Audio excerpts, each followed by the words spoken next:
All right, let's talk about something we have all felt deep in our bones. That sinking feeling you get dealing with government bureaucracy. The lines, the paperwork, the sheer frustration. But what if I told you there's a law designed specifically to cut through all of that? Today, we're diving into the Ease of Doing Business Act and, more importantly, how you can make it work for you. I mean, does this picture look familiar? You spend half your day in a queue, you finally get to the window, and boom, you're told you're missing one tiny obscure document. It's a universal experience, right? But this isn't just an inconvenience we have to put up with. It's a systemic problem, and there's actually a solution. The official name for this giant headache is red tape. And what I find really interesting about this definition is that it's not just about rules being complicated. The key word here is ineffective. These are procedures that actually stop a system from working properly, leading to those slow, frustrating outcomes we know all too well. And you know, wherever there's a tangled mess of red tape, you almost always find these characters, fixers. These are the folks who hang around offering to get your paperwork done fast for a price. The very fact that they exist is a giant red flag that the system itself isn't working for regular people. So, how do we fight back? Well, that's where this comes in. The Ease of Doing Business and Efficient Government Service Delivery Act of 2018. Now, this isn't just some friendly suggestion from the government. It is a powerful law with a clear mandate to streamline every single government process and hold public servants accountable. And this quote, this gets right to the heart of it. This is the official policy statement of the Act. It's all about bringing integrity and accountability to the forefront. The ultimate goal is to cut off graft and corruption at the knees by making every transaction transparent, simple, and efficient. Okay, so that's the big idea. But how does this law actually help you when you walk into a government office? It all starts with your most important tool, the Citizen's Charter. Seriously, think of this as your personal guidebook for every single government service. And let me be crystal clear, this is not optional. Every single government agency, from the biggest national department down to your local city hall, is required by law to have a Citizen's Charter posted where everyone can see it. It should be right there at the entrance or in the main lobby. It's your map, and they are legally obligated to give it to you. So what exactly is on this map? Well, it's everything you need to know laid out with no surprises. First, you get a complete checklist of all requirements. They can't just invent a new one on the spot. Second, the exact step-by-step procedure. Third, the person or office responsible for each of those steps. Fourth, and this is a huge one, the maximum time the whole process is allowed to take. Fifth, all the documents you need to bring. Sixth, the exact fees down to the last centavo. And finally, number 7, it tells you exactly how to file a complaint if they don't follow their own rules. Okay, let's zoom in on what might be the biggest game changer in this entire law, those processing times I just mentioned. The Act sets up a very simple, non-negotiable set of deadlines for all government transactions. It's called the 3-7-20 rule.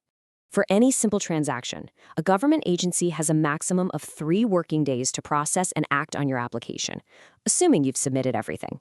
For anything that's considered a complex transaction, that deadline gets extended to 7 working days. And for those really highly technical applications, the ones that need specialized know-how, the absolute maximum is 20 working days. Remember, these aren't suggestions. They are the law. So what do these categories actually mean? Well, a simple transaction is pretty much what it sounds like. It's straightforward, it just needs a basic procedural action. There are no complex issues that someone needs to evaluate or judge. A complex transaction, on the other hand, does require an officer to use their judgment. They need to evaluate the facts and resolve some complicated issues before they can give you a yes or no. And finally, a highly technical application is just that. It needs an expert. Think of applications that need an engineer or a scientist or someone with very specialized skills to look at it and give it the green light. But the law doesn't just stop at the 3-7-20 rule. It sets a bunch of other really crucial service standards. For example, no more documents that need a dozen signatures. The max is now 3. Agencies also have to start making permits available online. And here are 2 of my personal favorites. Government offices can no longer close for lunch breaks. And if you are inside their office before closing time, they have to serve you. No more shutting the doors on people already inside. Now, for all you entrepreneurs and small business owners out there, listen up. The law has a special focus on making your life easier, and it's called the Business One-Stop Shop, or BOSS for short. The idea behind Boss is just so simple, but so revolutionary. It's about creating one single place, either a physical office or an online portal, where an entrepreneur can go to process everything they need.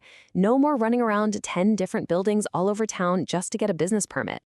And here's how it makes things easier in practice. You get one single unified application form. You have all the key offices, treasury, zoning, fire safety, all in one location. You can even get your bar gate clearance right there at the city hall level. The whole point is to integrate everything, make it seamless, and push all cities and municipalities to automate their systems to speed things up even more. Okay, so all of this sounds great in theory, but I know what you're thinking. What happens if a government office just ignores all of this? Well, that brings us to the final and maybe most important piece of the puzzle. This law has some serious teeth. The law is very specific about what counts as a violation. If an officer refuses to accept your application, even though it's complete, that's a violation. If they demand a requirement that isn't listed in their own citizens' charter, that's a violation. If they miss that 3/7/20-day deadline without a good reason, you guessed it, a violation. Even working with fixers is explicitly against the law. And the penalties? Well, they are not just a slap on the wrist. For a first offense, a public official gets a 6-month suspension. But look at what happens on a second offense. They're dismissed from service, they're banned from ever holding public office again, they lose their retirement benefits, and they face potential jail time and a massive fine. This law means business. So when you put it all together, the Citizens Charter, the 3/7/20 rule, the business one-stop shop, and these heavy penalties, you can see that the power dynamic has really shifted. The system is now designed to be transparent and accountable to you. This knowledge is your tool. The law is there, but it's most powerful when we, the citizens, know our rights and, more importantly, demand them. So the real question is, now that you know, how are you going to use them?